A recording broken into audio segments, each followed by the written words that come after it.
പാസ്പോർട്ടിൽ അടുത്തിടെ ചില മാറ്റങ്ങൾ കേന്ദ്ര സർക്കാർ കൊണ്ടുവന്നിട്ടുണ്ട്. പാസ്പോർട്ട് ഉള്ളവരും ഇതിന് അപേക്ഷിക്കുന്നവരും ഈ മാറ്റങ്ങൾ അറിഞ്ഞിരിക്കുന്നത് നല്ലതാണ്. അത് എന്തൊക്കെയാണെന്ന് നോക്കാം. ഇന്ത്യൻ പാസ്പോർട്ടിൽ അടുത്തിടെ 4 മാറ്റങ്ങളാണ് കേന്ദ്ര സർക്കാർ കൊണ്ടുവന്നത്. അതിൽ ഏറ്റവും പ്രധാനപ്പെട്ടതാണ് പുതിയ കളർ കോഡഡ് സിസ്റ്റം. വ്യത്യസ്ത ഉപയോഗങ്ങൾക്കായി വ്യത്യസ്ത നിറങ്ങളിലുള്ള പാസ്പോർട്ടുകൾ നൽകുന്നതാണ് ഈ രീതി.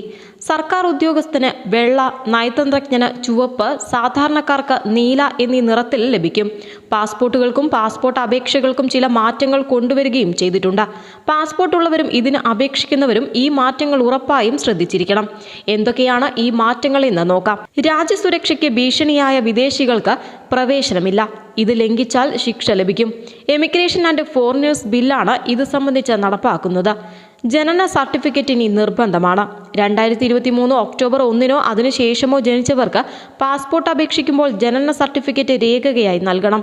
ഈ ജനന സർട്ടിഫിക്കറ്റ് മുനിസിപ്പൽ കോർപ്പറേഷനോ ജനന മരണ രജിസ്ട്രാറോ അല്ലെങ്കിൽ 1969 ജനന മരണ രജിസ്ട്രേഷൻ നിയമപ്രകാരമുള്ള അതോറിറ്റിയോ നൽകണം.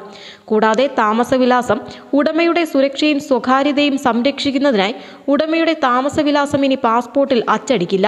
സുരക്ഷയുടെ ഭാഗമായി ഉടമയുടെ മേൽവിലാസം ബാർകോഡിലാകും ഉൾപ്പെടുത്തുക. പ്രസക്തമായ വിവരങ്ങൾ അറിയാൻ ഇമിഗ്രേഷൻ ഉദ്യോഗസ്ഥർക്ക് ഇത് സ്കാൻ ചെയ്യാം. കൂടാതെ പാസ്പോർട്ടിൽ മാതാപിതാക്കളുടെ പേരുകൾ ഇനി നിർബന്ധമായിരിക്കില്ല.